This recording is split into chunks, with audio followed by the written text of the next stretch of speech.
ايه الاخبار يا شباب؟ اتمنى تكونوا بخير. رمضان على الابواب وكل سنه وانتم طيبين. لازم تعرفوا ان القناه دي معموله للترفيه والتسليه، وفي المقام الاول ليكم انتوا. الدعم بيخلينا نكمل وبيشجعنا نزود عدد الفيديوهات. يا ريت الكل يشترك علشان نوصل ل1000 مشترك في اسرع وقت، ويا ريت كل واحد فينا يكتب لنا ايه احسن من هوا قراها وايه احسن انمي بالنسبه له. من غير ما اطول عليكم يلا بينا نبدا. بتبدا حكايتنا ببطل قصتنا سوانج، وهو نايم وبيجيله مكالمه من اخته وهي بتعاتبه علشان لسه نايم والمفروض يكون عندها في المدرسه علشان الاجتماع. وبالفعل بيقوم سوانج وبيروح مدرسة أخته وهو لابس ومتشيك، وأخته بتتصدم من شكله علشان باين عليه الفخامة وبتقول له هو أنت فعلا أخويا؟ بيرد سوانج هو باين من لبسي إن أنا غريب أوي كده؟ ترد عليه أخته بتقول له مش قصدي إنك غريب، بس شكلك مختلف. سوانج بيقول لها أكيد مش هقابل المدرسين بلبس رياضي. بترد عليه اخته هو الناس بتتغير بسبب اللبس للدرجه ديت؟ بعدها بيكمل سوانج علشان يوصل لمكتب المديره، وبيدخل ويقعد مع مديره المدرسه اللي بتقول له ان اخته كويسه جدا وشاطره ودرجاتها تخليها تخش الطب اللي كان نفسها فيها، ويا ريت محدش يضغط عليها الفتره دي. وانا عندي سؤال ليك، هو لو اختك قوتها اتفعلت عندها توافق انها تكون من الصيادين؟ بيرفض سونج وبيقول لها لا. بتكمل المديره بتقول له طيب ممكن اطلب منك طلب؟ في صياده انت عارفها المفروض انها طالبه بس مش بتحضر، ممكن تحاول معاها انها ترجع المدرسه تاني. وبعدها بيروح سونج لمكان الصياده اللي بيكون اسمها سونج لي، وبيوريها صورة اخته وبتقول له ليه هو انت اخو جينا؟ بتكمل ليه وبتقول له انا مش عارفه المديره قالت لك ايه، بس انا مش هرجع المدرسه ولا عندي نيه اسيب الصيد. بيرد سونج انت من الرتبه ايه ومش هتعرفي تكسبي فلوس كتير، بس اكيد انت كسبت فلوس من فرقتنا. انت لو جاي علشان تديني محاضره فاحسن ليك انك تمشي، انت زيك زيي في نفس الرتبه. بيرد سونج انا مش جاي علشان اقنعك تسيب الصيد. وبعدها بياخد سونج الصياده ليه معاه، وبنروح للمطار ومدير جمعيه الصيادين جين مستني الصياد اللي بيكون اسمه هوانج. واول ما بيوصل بيقول له اهلا بعودتك. بيرد هوانج بيقول له البلد دي لسه مختلفه زي ما عرفتها، بس ما كنتش متوقع ان مدير جمعيه الصيادين يستقبلني بنفسه. بيرد جين وبيقول له انت ناوي تقعد قد ايه هنا؟ بيرد هوانج انا مش جاي علشان جمال البلد دي فمش هطول فيها. بيقول له جين انت راجع علشان اتنين اللي كانوا مع اخوك في الغاره. فبيقول له هوانج طالما انت عارف الاجابه بتسالني ليه؟ انتوا كده يا جماعه اسم المراقبه، كل اللي عليكم تعملوا لنفسكم مش شايفين اي حاجه بس بتبقوا عارفين كل حاجه. المهم مهما شفت اللي هعمله فيهم محدش يقف في طريقي، انا هبدا بصاحب الرتبه ايه وبعدها صاحب الرتبه دي، واوعى تكون فاكر ان صعلوك زيك هيقف في طريقي وهيمنعني من اللي هعمله فيهم. يرد عليه جين بيقول له انا هعمل المطلوب مني مش اكتر. بنروح لنقابه جمعيه الصيادين وبنشوف القائد تشوي رئيس جمعيه مراقبه الصيادين غو، وهو بيقول له اخر بوابه دخلتها كان فيها وحوش عندهم اجنحه. بيرد تشو وبيقول له ايوه بس المشكله ان جثث الوحوش وقعت كلها في البحر. بيقول له غو وعلى كده بيطيروا مسافات قد ايه؟ بيرد عليه وبيقول له حاليا بيطيروا مسافات صغيره بس بعد كده مش عارفين ممكن يطيروا لمسافه ابعد ولا لا. بيكمل غو بيقول له انا هطلب من الصيادين يشوفوا الموضوع ده دلوقتي. نرجع تاني لسونج وهو معاه ليه، وبيوصل عند البوابه اللي واقف قدامها سانج والمساعد بتاعه ومجموعه من الصيادين. بيقول سانج عدى وقت طويل وما كنتش متوقع انك تكلمني، دي بجد مفاجاه. فبيرد عليه سونج وبيقول له انا اسف على التطفل بتاعي. بعد كده بيقول له ولا يهمك، انا اتصدمت لما كلمتني وقلت انك عايز تيجي التدريب بتاع نقابه النمر الابيض، شكلك جاي علشان البنت اللي معاك. وسونج بيوافق على الكلام. فبيكمل سانج وبيقول له انت جيت في الوقت المناسب، المكان ده فيه بوابات كتير بتظهر. بيقاطع كلامه صياد اسمه قيم وبيقول له هو امتى هتخلصوا الرغي ده؟ احنا هنا مش في رحله. بيبص سونج عليه وبيقول هو مين؟ بيرد سانج ده كيم الصياد من الرتبه ايه، مدافع زي ما باين على درعه. وفي الحقيقه احنا النهارده بندرب الصيادين الجدد وهو واحد منهم، وهيكون القائد النهارده جوه البوابه. وبيجي مساعد سانج جنب سونج وبيقول له الصياد كيم كان متضايق لما عرف ان انت وسانج ليه هتبقوا معاه في الغاره. بيقول كيم هو انتوا مش كفايه جايبين معايا صياد من الرتبه ايه؟ ويا ريت واحد دول اتنين. وبيروح سانج ينادي وبيقول اللي واقفين فريق النهارده هيتكون من صياد من الرتبه ايه و5 من الرتبه بي و2 من سي و2 من ايه، وكده اجمالي العدد بقوا 10، والبوابه اللي هنخشها هتكون من الرتبه سي. بيفكر سونج وبيقول انا جبتها هنا علشان تشوف قسوه الغارات وتغير رايها، بس الفرق كبير وفي حد من الرتبه ايه وسهل يخلص الغاره بسرعه، وكده مفيش فايده من اي خطه انا عملتها. بيقطع تفكيره مساعد سانج وبيقول سونج علشان نضمن وجود دور للمستخدمين حاول تكون متفرج بس. بيرد سونج وبيقول له هبقى افتكر كلامك. بعدها بيبدا دخول الصيادين للبوابه، وبيحس سونج بحاجه غريبه وبيتحول شكل البوابه من الازرق للاحمر. وبيحاول جين يخرج سونج ليه قبل ما البوابه تسحبهم، بس بيتسحب هو وهي. وبيبدا سانج يتصل بنقابه النمر الابيض، وبيرد عليه رئيس النقابه بايكو بيقول ازاي اتحولت بوابه من الرتبه سي لبوابه حمراء، انا جاي حالا. وبعدها بنروح جوه البوابه وبنشوف سونج وباقي الصيادين حواليهم تلج من كل ناحيه، والبوابه بتقفل. وبيقول الصياد كيم دي بوابه حمراء. وبتبص ليه على جينو وتساله يعني ايه بوابه حمراء؟ بيرد جينو وبيقول لها دي بوابه عكس البوابات العاديه، مفيش حل للخروج غير انك تقتل الزعيم بتاع البوابه او تكسر الخيط. وحوش البوابة أقوى بكتير من الوحوش العادية، وفجأة بيترمي سهمين عليهم وحد بيقتل صياد من الرتبة سي، والتاني بيمسكوا جينو قبل ما بيجي فليه، وبنشوف إن اللي رمى الأسهم هم جن الجليد، وبيفكر سونج وبيقول هم بعاد مستحيل ملاحظتهم من المسافة دي، استهدفوا أضعف عضوين فينا، لو كنت أنا هنا من شهرين كنت هبقى هدفهم. بتقطع تفكيره ليه وبتسأله هم مين دول؟ بيرد جينو وبيقول لها دول جن الجليد، بس علشان هم مش عندهم رحمة في القتال سموهم الصيادين باسم سفاحين الجليد. وفي الوقت ده بيختفي الجن. بنشوف كيم وهو بينادي على الصيادين وبيقول زي ما انتم عارفين البوابة دي معزولة عن العالم الخارجي، هنواجه أعداء من الرتبة بي أو أعلى، وفي وقت زي ده متوقع منكم إنكم تسمعوا كلام أعلى رتبة فيكم علشان نعيش كلنا، لكن أنا مش هعرف أحمي الكل لوحدي، وعلشان كده لازم ننقسم لفرقتين لتزويد فرص النجاة، ولو فضلنا نتكلم هنا يا اما هنموت من التجميد او من الوحوش، انا هضمن لكل اللي هيتبعني انه هيعيش مهما حصل. بيبدا بالفعل الكل يوافق على كلامه، بس كيم بيرفض. الفريق بيبقى فيه صاحب الرتبه سي ومعاهم سونج ولي علشان هم اضعف ناس من المجموعه. بيبص كيم لفريق سونج وبيقول الغاره دي اليوم فيها بساعه في العالم بتاعنا، لو هزمنا الزعيم واستنينا الختم ينكسر هيكون عدى حوالي كام شهر، وانا مش قدامي اي اختيار غير اني اقلل الحمل الزايد، حاولوا تفضلوا عايشين لغايه اما نهزم الزعيم ونرجع. بتقطع كلامه واحده من الرتبه بي وبتقول انا هروح مع الفريق التاني، وبتعدي من جنب سونج وبتقول بصوت واطي حتى كيم ما خدش باله من السهم انت مش من الرتبه ايه، انت شكلك من الرتبه ايه او اعلى كمان. بيتفاجئ جيم من تصرفها وانها راحت ناحيه الفريق الاضعف، وبيفتكر ان هي حاسه بشفقه ناحيتهم، بيقول احنا هنمشي من ناحيه المكان اللي ما فيهوش شجر وانتم من اتجاه الغابه، وفعلا بيمشي كل مجموعه من ناحيه. وبنشوف مجموعه كيم وهم ماشيين وبيشاور كيم على شجره اللي باين عليها مخالب عملاقه وبيقول دي علامه على وجود دببه، وده معناه ان الفريق التاني ممكن يكونوا ماتوا. بيرد واحد من الصيادين وبيقول على حظهم دخلوا البوابه علشان يموتوا قبل ما يعملوا اي حاجه، بس كيم ولا كأن مدي كلامه اي انتباه، وبيفكر ازاي الفريق التاني في صياد من الرتبه بي والرتبه سي وبياخدوا اوامر من صياد من الرتبه اي، بس بيوقف تفكيره ظهور مجموعه من الدببه وبيقول لفريقه جهزوا نفسكم للقتال. فجأة بيهاجم عليه دب، بس كيم بيعرف يصد ضربات هجومه بالدرع اللي معاه، ومش بيصد بس ده الدرع قوي ومن قوته بيكسر مخالب الدب، وبعدها بيبدأ يهاجم هو بالفاس اللي معاه ويقسم الدب نصين وبيهاجم عليه باقي الدببة. وفي نفس الوقت ده بنروح لمجموعة سونج وبتقول الصيادة صاحبة الرتبة بي استنوا انتوا عارفين ان العلامات دي بتاعة دببة ولازم نرجع. بيرد سونج انا عارف كل ده وعلشان كده هنكمل في الطريق ده، وبما ان دي منطقة الدببة يبقى لازم ناخد بالنا، وده كله احسن ما نواجه جن الجليد. بتفهم هيجن ان طالما الدببة هنا يبقى مفيش جن جليد في المنطقة دي، وبيفتح سونج النظام ومنه بيوصل لمكان الخزينه، بيطلع كام جاكيت وبيدي لكل واحد منهم بلطو، وبيتصدم الصيادين اللي معاه علشان مفيش حد بيقدر يستخدم السحر المكاني غير عدد قليل من صيادين الرتبه اس. بتبص ليه على جينو وبتقول له هو انت مين بالظبط؟ بيرد جينو انا اللي جبتك هنا وانا اللي مسؤول عن خروجي، بس مقابل كده ما تسالنيش عن اي حاجه. وبيبص على باقي الفريق وبيقول الكلام ده ليكوا انتوا كمان. وفجاه بيظهر دب وسونج بيروح ناحيته، بيفتح النظام وبيغير اللقب لصياد الذئاب اللي بتزود قوته بنسبه 60%.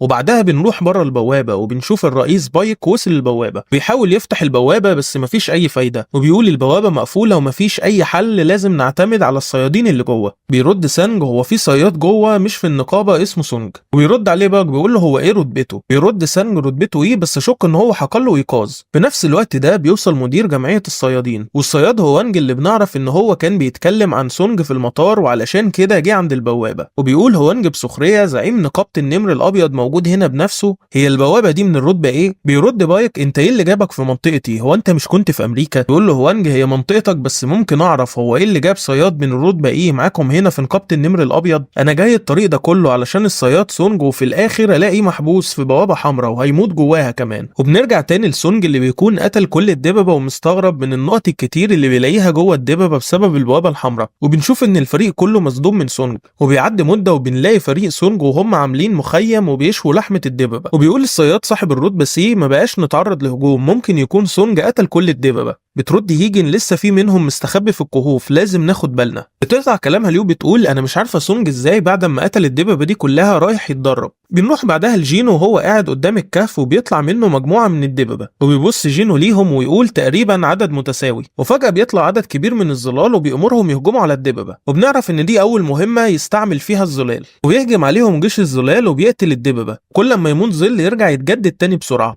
بس المشكلة ان كل لما بيتجدد من الطاقة السحرية بتاعت سونج. بعد معركة قوية بيقتل الظلال كل الدببة ما عدا زعيمهم اللي بيظهر وهو بيعمل صوت قوي من قوته بيقتل كل الظلال ما عدا إغرس زعيم الظلال اللي بيديله سونج امر الهجوم. فعلا بيهجم إغرس على الدب وبيطير في الهواء وبينزل عليه بيجرحه في كتفه وبيبعد وبيحاول الدب يهاجم بس إغرس بيتفادى ويغرز السيف في ظهر الدب بينزل بيه للآخر علشان يشق ظهر الدب لنصين وبعدها بيديله واحدة بالسيف في رجله وبيخليه يقع ويطير تاني علشان يقطع له راسه وبيروح قدام سونج وبينزل على ركبته. يقف سونج قدام الدببه وبيقول قوموا وبنلاقي كل الدببه الميته اتاخد منها الظلال وبقى يتحكم سونج في الظلال بتاعتهم. بيقول إغرس لو كان حاربني في الوقت الماضي بالسيف كان هيقتلني بس اعتقد ان هو لسه لغايه دلوقتي اقوى مني. وبنروح لفريق كيم واللي بيظهر عندهم جنود الجن الجليدي اللي بيخلصوا على كل الصيادين ما عدا كيم اللي بيبقى مصدوم من قوه الجن وبيهرب من المكان. وبنشوف ان قائد الجن سايبه يهرب بمزاجه وبيروح بينا المشهد بره البوابه وبنشوف سانج وهو بيقول ان عدى 3 ساعات جوه البوابه حوالي 3 ايام. بيرد الصياد بايك الظروف اكيد قاسيه جوه البوابه. قاطع كلامه هوانج وبيقول اكيد سونج مات جوه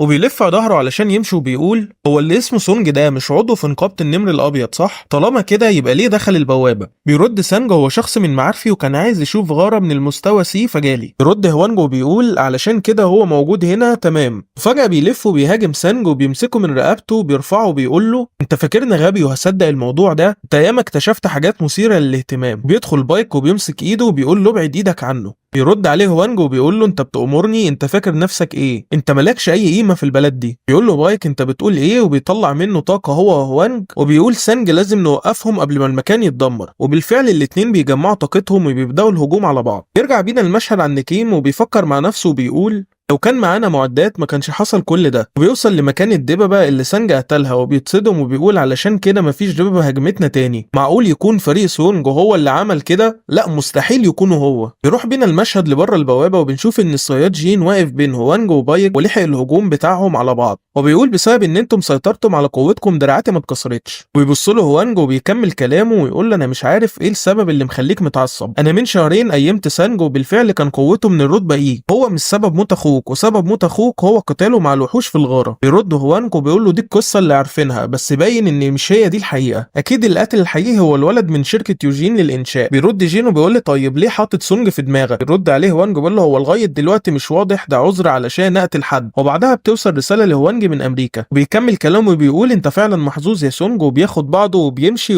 وراه جين. وبنرجع تاني لكيم وهو شايف فريق سونج قاعدين في المخيم وبيقول ازاي ناس ضعيفه زي دول لسه عايشين ومعاهم كل الحاجات دي. وبينادي عليهم وبيقول انا فريقي كله مات بسبب اننا ما كناش معانا معدات وانتم قاعدين هنا ومعاكم كل ده. انت السبب في موت فريقي وهقتلكم. وبدا يعد 1 2 ولسه هيهاجم عليهم. فجاه بيظهر سوانج وبيطوره من مكانه وبيقول له ما تلومش حد على موت فريقك يا غبي. انت جبت معاك الجن هنا. وبيوجه كلامه للجن وبيقول اظهروا الهاله بتاعتكم قويه ومبينه مكانكم. وبالفعل بيظهر جيش من الجن ومعاهم الزعيم بتاعهم اللي راكب على الحصان وبيقول انا ما كنتش متوقع ان في شخص قوي وسط الحساله دول. بيرد سونج انت بتقول علينا حساله؟ بيرد زعيم الجن انت بتفهم لغتنا ده هيسهل علينا الموضوع. سونج بيفكر وبيقول صح ازاي انا فاهم لغتهم وبيتكلم معاهم ممكن يكون بسبب تأثير النظام. بيكمل زعيم الجن كلامه وبيشاور على جندي من جنوده وبيقول ان الجندي اللي هناك عايز يواجهك. وفجأة وفي اقل من لحظة بنشوف سونج قطع دماغ الجن وبيكمل هجومه على زعيم الجن وبيصد الزعيم هجومه بس بيكون الحصان مات من الهجوم. بيفكر سونج وبيقول شكلي مش ههزم زعيمهم بسهولة. بيبص الزعيم على سونج وبيقول له انت ليه بتحمي البشر مع انك مش منهم؟ بيستغرب سونج من كلامه وبيكمل زعيم الجن وبيقول شكلك مش عارف حقيقتك. احنا بنسمع صوت بيخلينا نقتل البشر بس مش سامع صوت خارج مني يخلينا اقتلك. سونج بيستنتج ان ده بسبب انه لاعب وعلشان كده الزعيم مش شايفه بشري. بيكمل زعيم الجن انا عندي صفقه ليك اديني البشر اللي وراك ومفيش حد فينا هيلمسك ايه رايك؟ بيقول له سونج انت مين وليه بتهاجم البشر؟ ولسه هيرد زعيم الجن بس بيحصل لجسمه زي تشويش كده وبعدها بيعيد كلامه تاني وبيقول له سلم الناس اللي وراك. بيستغرب سونج من اللي حصل وبيقول لزعيم الجن مش هسلم حد. كده بيقول له انت عايز تقاتل احنا اكتر منكم في العدد. سونج بيقول له قصدك مين؟ وفجاه بيستدعي جيش الظلال وبيهاجم جيش الظلال على جيش الجن وبيهرب كل الصيادين وهم مرعوبين وبيظهر 3 من الجن وهم بيرموا اسهم على الصيادين بس سونج بيظهر قدام الجن وبيمسك الاسهم ويقتل ال3 في لحظه. وبيقول طاقتي السحريه هتخلص لو جنود الظل قعدوا يموتوا.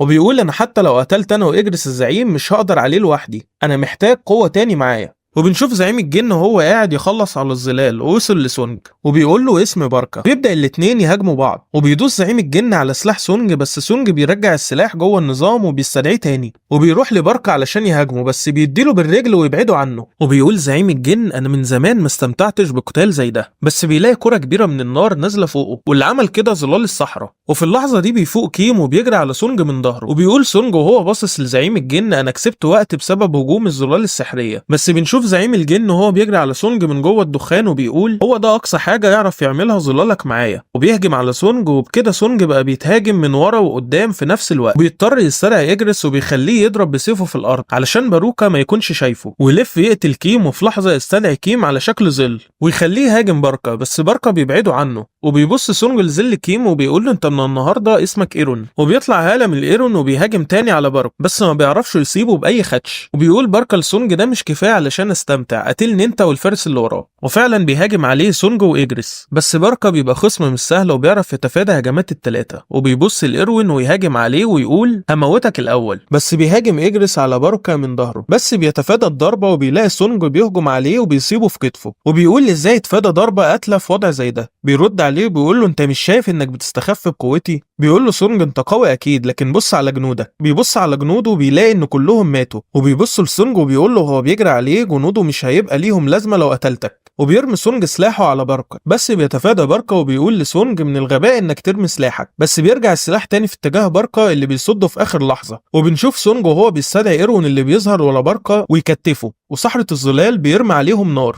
بس ولا بيأثر فيه، وبيقتل ايروين وبيقول انت ازاي تتجرأ تعمل معايا كده، انا هقتلكم كلكم. فجأة بيظهر سونج جنبه والسلاح بيكون في بطنه وقتله وخلص المهمة. بيمسك ايده باركا ولسه هيتكلم بيظهر وراه ايروين تاني ومعاه فاس ضخم ونزل على دماغه، وفعلا المره دي بيموت، بس ايروين بيكمل ضرب بالفاس وبيبصوا عليه سونج وبيقول ليه ده وتحكم في نفسك، ويروح عند باقي الصيادين ويقول لهم يلا علشان نخرج من هنا. وبيظهر جنبه بوابه وبيسيبها سونج علشان يروح عند جثه باركا علشان يحاول يخليه يبقى من الظلال بتوعه بس مش بيعرف. وبنروح بره البوابه وبنشوف سانج وهو بيقول كده بقالهم 7 ساعات داخلين البوابه، يعني اسبوع جوه البوابه، احنا هنستنى وانت امشي يا ريس. بيرد بايك انا مش همشي هستنى لغايه الصبح. وفجاه بيتغير لون البوابه وبيخرج منها الصيادين الاربعه وبعدها البوابه بتتقفل.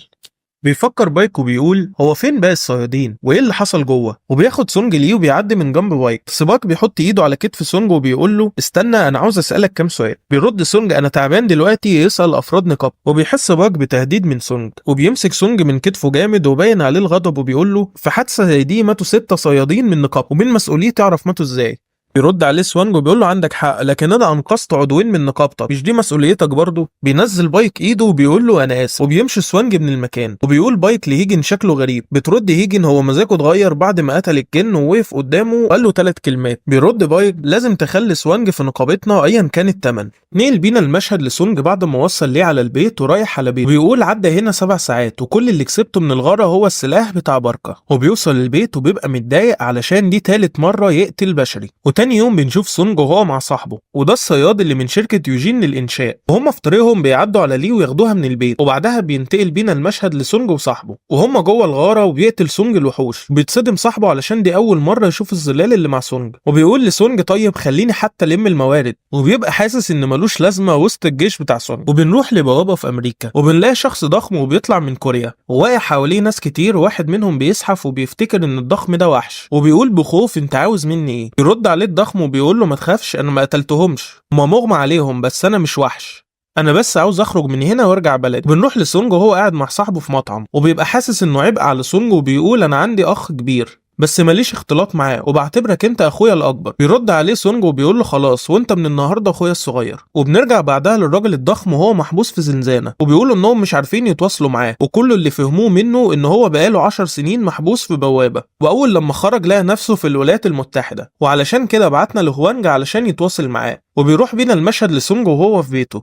وبيقول لاخته انه رايح مشوار وقدامه مهمات لازم يعملها. وبنشوف سونج رايح لبوابه وبيكون واقف قدام باب قلعه الشياطين وبيقول انا اخر مره جيت هنا كان مستواي 20 بس دلوقتي زاد 3 اضعاف. واول لما يفتح الباب ويخش بيجيله مهمه انه لازم يجمع 10,000 روح شيطان. وبنروح بعدها لصاحب البطل وهو قاعد مع ابوه وبيطلب منه انه ياخد النقابه. بيرد ابوه انت ازاي عايز تاخد النقابه رغم انك عارف بخطه اخوك؟ بيرد عليه وبيقول له خطه اخويا انه يجيب واحد من بره النقابه ويمسكه، وده فيه خطر جدا على الشركه. بيرد عليه ابوه بيقول له طيب بما انك عاوز النقابه يبقى لازم تضم سونج للنقابه بتاعتنا، كل الغارات اللي دخلها وانت كنت معاه فيها انتوا طلعتوا منها عايشين، انت لازم تدخله معانا قبل ما نقابه النمر الابيض تضمه ليها. نرجع تاني لسونج بعد ما قتل كميه حلوه من الوحوش وتقريبا قرب يخلص، بيحاول يستدعي الزلال بس ما بيعرفش، بيعرف ان هو علشان يستدعيهم لازم يكون في الطوابق العليا، وبالفعل بياخد تصريح بدخول الطوابق العليا، وبيوصل للطوابق العليا وبيستدعي ظل زعيم الدببه اللي بيسميه بعد كده تانك، وبيبدا يقاتل هو وتانك علشان يجمعوا ارواح الشياطين، وبيمر عدد من الايام داخل البوابه لحد ما بيوصل لطابق ال 49 وبيكون الزعيم بتاعه اسمه ماتيوس، وبيستدعي الزلال علشان تحارب معاه، وبيخلي الزلال تقاتل الشياطين وهو بيقتل الزعيم بتاعه. بيبقى مستغرب ان ماتيوس مش بيهجم عليه، وفجأة بيهجم الزعيم بسرعة رهيبة على سونج، بس سونج بيهرب وبيحاول يبعد عن الهجوم، وفي نفس الوقت بيفكر يقتله ازاي لغاية لما بيكتشف نقطة ضعفه وهي راسه الكبيرة، وبيجري وماتيوس بيجري وراه، بس سونج بيطلع على مبنى وبيخليه يلبس فيه وبيروح نازل على راسه ويقطعها. وبعدها بنروح للولايات المتحدة اللي بيبقى هوانج وصل فيها ودخل للراجل الضخم وبيقول له انا ما توقعتش ان قابل وحش بيتكلم. بيرد الضخم انا قلت 100 مره انا مش وحش، لو عاوزين تعملوا لي تحليل دي ان ايه انا موافق. بيرد سونج وبيقول له اخرس وبطل كلام. بيرد عليه الضخم وبيقول له انتوا يا صيادين ايه معرفتكم بالبوابات غير ان جواها وحوش؟ كل اللي شفتوه منها مجرد بدايه، وده لان الكارثه الحقيقيه قامت فعلا وانا هدفي ان امنع الكارثه دي. رد عليه وانج وبيقول له اللي بتقوله ده اي كلام، عدد الصيادين في العالم اللي من رتبه اس يخليهم يقفوا قدام اي كارثه. بيرد عليه الضخم وبيقول له كلهم هيموتوا في لمح البصر، انت باين عليك القوه بس مش قوي. وانج بيتعصب وبيبص على الملف بتاع الضخم وبيقول له ده وحش زيك عنده اسم وعيله واولاد، هو انت فاكر اسم ابنك؟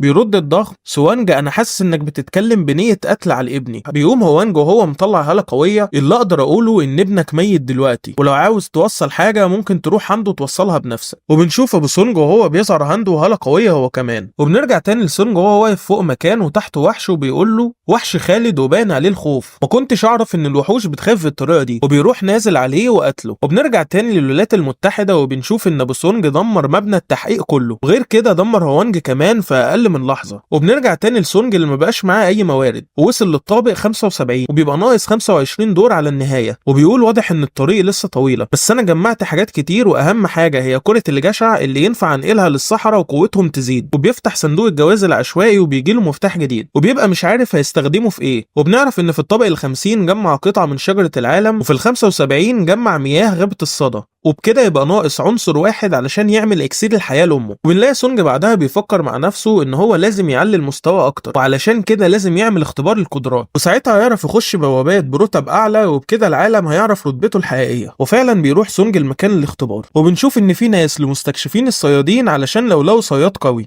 ووسط الناس دي بنشوف مساعد سانج اللي اول ما بيشوف سونج بيكلم الصياد بايك علشان يجي بسرعه، وبيروح سونج يقعد علشان يستنى دوره وبيلاقي واحد متوتر، وصاحبه بيقول له طالما انت مش من رتبه ايه يبقى ما تخافش. وبيفتكر سونج لما كان في الرتبه ايه وبيضحك علشان هو اكتر واحد عارف معاناه الرتبه ايه. المهم بيجي دور سونج وبيدخل علشان يعمل الاختبار، تطلب منه الموظفه انه يحط ايده على الكره اللي قدامه، وبتبص على الجهاز بيديها ايرور، فبتقول لسونج عين ايدك وجرب تاني، بيجي برضه ايرور، وبتحاول كذا مره بس بيبقى نفس النتيجه. بيخش عليها المدير وبيسالها لو في مشكله، رد عليه الموظفه هو الجهاز مش عاوز يقرا قوه سونج. بيرد المدير هو مش عاوز يقرا قوته، هو مش قادر يقراها علشان قوه سونج اكبر من قدره الجهاز، ده اكيد عاشر شخص يحصل على الرتبه اس. بنروح عند الصياد تشوي والصياد جين واللي بيبقى واقفين قريب من مكان الاختبار، وبيقول تشو لجين عملتوا ايه في موضوع النمل اللي اتكلمت مع غو فيه؟ بيرد جين ان لسه بنقارن العينات الجديده مع القديمه والموضوع لسه محتاج شويه وقت. بيرد تشوي في حاجات كتير حصلت في الفتره دي ومنها موضوع البوابه اللي نقابه النمر الابيض سابوا واحد من بره البوابه يخش البوابه وكمان يقتل زعيم البوابه. انا كنت هناك بس مشيت قبل ما تفتح واعرف مين الصياد ده. بيرد تشوي المكان بقى فيه صوت غريب ومزعج ومش هادي زي العاده. بيرد جين الصوت جاي من مبنى اختبار الرتبه، انا هروح اشوف فيه ايه. بيرد تشوي انا كمان جاي معاك، بقى ان سونج رتبته اس. وبيوصل جين وتشوي المبنى، بيبص له سونج وبيفكر وبيقول هو ده بقى الصياد القوي اللي كان سبب ان هم يسموني الضعيف. في نفس الوقت بيبقى تشوي مركز مع سونج وبيشوف القوه اللي طالعه منه وبيمد ايده علشان يتعرف عليه، بس سونج بيعدي من جنبه من غير ما يديله اي اهميه. بيخرج من المكان وبعدها بنشوف فايك وهو داخل بسرعه وبيعرف ان سونج مشي، وساعتها بيعرف تشوي ان سونج هو الشخص اللي كان موجود في البوابه.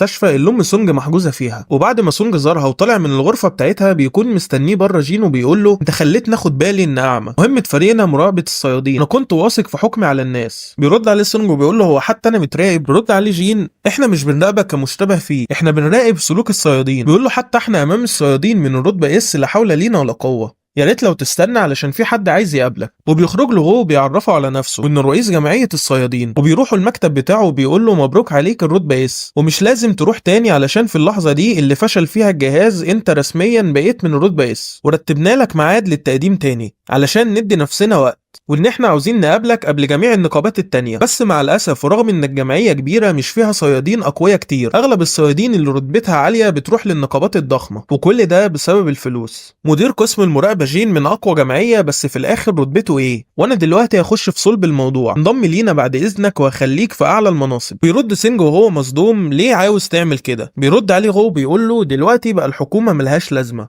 والصيادين هم اللي بقوا يحموا البشر من الوحوش، واعلى حاجه هنا النقابات الخمسه الكبرى، ودلوقتي النقابات دي معمول بينها توازن بصعوبه، وانت لو انضميت لاي نقابه هيتدمر التوازن ده لحد كبير، ولازم يكون جمعيه الصيادين القوه السادسه اللي تحكم في كل النقابات. بيرد عليه سونج وبيقول له علشان كده عاوزنا ننضم ليكم. بيقول له هو علشان انت عندك القوه الكافيه. وبنشوف سونج وهو بيفكر انا لو انضميت للجمعيه هيكون اخدت طريق مختصر للقمه، واللي بان ان الحكومه والاعلان تحت سيطره غو، غير قوته انه اول شخص في البلاد من الرتبه اس، وجسمه القوي اللي يخليك مش مصدق انه عنده 80 سنه، ولو قابلت العرض ده حياتها هتتغير للافضل. بيقطع تفكيره غو بيقول له ايه قرارك يا سونج؟ بيرد سونج اسف مش هقبل عرضك. غو بيرد عليه وبيقول له انت هتختار الفلوس في الاخر. يرد سونج انا عاوز اخوض المعارك وشايف ان الغارات هي المكان المناسب ليا. بيفكر غو بيقول انا مش شايف في عينه غير انه هو فعلا صادق في كلامه، ولو كان عمري اصغر انا كان هيبقى عندي فرصه قاتل جنب سونج. بيقوم وبيقول لسونج انا مش هضغط عليه، وبيمشي سونج وبنشوف غو وهو باصص عليه. بيقول لي جين انت عارف احساسي بخيبه الامل قد ايه لما عرفت ان الشيخوخه ملهاش علاج. بنروح لسونج وهو ماشي وبيقول الغارات اللي بنشوف عليها الجمعيه غالبا بتكون من الرتبه دي او ايه، انا لازم اعلي مستواي بسرعه علشان اعالج امي. وبنروح عند المستشفى اللي فيها وانج، وبيقول لنائب مدير جمعيه الولايات المتحده انت عايز ايه من ضعيف زيي؟ بيرد النائب عايز اسالك سؤال. الراجل اللي باين عليه انه وحش ده وحش فعلا؟ بيرد وانج انت فاكر ان دي قوه انسان طبيعي؟ ده اكيد وحش. بيرد النائب بعد ما تتعافى تعالى الإدارة، وبيمشي من الغرفة ولسه بيفتح الباب بيقول له هوانج هتعمل ايه مع الوحش ده؟ بيرد النائب بندور عليه ونحاول نمسكه، بس اكيد هيبقى صعب علينا بعد ما هزمك، وخصوصا ان هو كده قوته اعلى منك. بيفكر هوانج بغضب وبيقول انا عارف هيروح فين ولازم استعد ليه. نروح عند سونج اللي بيشوف معدات يشتريها بس بيلاقي الاسعار غالية، بعدها بيفتكر كرة الجشع وبيفكر يبيعها، وبيقول ان افضل المعدات اللي موجودة في السوق بتعلي نسبة القوة من 20 ل 30%، بس الكرة اللي معايا بتخلي القوة السحرية تتضاعف، بس بما ان في الرتبة ايه محدش هيصدق انها معايا، بس لو كان مكتوب في السجل بتاعي ان دخلت بوابات من الرتبة ايه ممكن الناس تصدق. وبعدها بنشوف ان في طلب توظيف لعمال لمناجم التعدين داخل البوابات من الرتبة ايه. بنروح بعدها المكتب غو، وهو في مكتبه بيشوف ملف سونج من 4 سنين، وبيقول شكله مختلف عن دلوقتي، بس واضح ان هو زور في رتبته، بس كان بيخش المستشفى في حالات حرجة كتير. بجد انا منبهر انه عايش لغاية دلوقتي. بيرد جين هو كان بيعمل كده علشان يعالج امه ويدفع مصاريف اخته. انا جالي تقرير انه انضم لغابة نقابة الصيادين بس انضم لفريق التعدين. وبنروح لسونج وهو بيستعد للتعدين، وبيتعرف على رئيس العمال وبيقول له انه باين عليك قوي رغم ان رتبتك ايه. بعدها سونج بيفكر وبيقول باين ان العمل الجماعي مهم جدا. تبدأ بفريق هجوم لقتل الوحوش، وفريق تاني لتعدين الموارد زي بلورات المانا، وفريق بيجمع جثث الوحوش، وان عدد كبير زي ده بيشارك معناها ان في موارد كتير. بنروح بعدها للصيادين جوه البوابة، وبنشوف الصياد تشو بيقتل الوحوش كلها بضربة واحدة، ومن قوة الضربة بتاعته بينادي المدافعين علشان يصدوا الارتداد بتاع الضربة بتاعته. بيقول تشو انا اتسهلت في قوة الضربة علشان ما يحرقش الجثث. وبعدها بيخرج تشو من البوابة وبيقول للصيادة اللي معاه خلي بالك علشان انت عندك حساسية من دخان الحرائق. وبعدها بنروح لسوانج وهو باصص ناحية تشو، وبيفتكر ان هو لما قابله هالته كانت قوية، دلوقتي خرج ومعاه الفريق كله من غير اي اصابات. وبنشوف الصيادة خارجة وراه بيكمل سونج وبيقول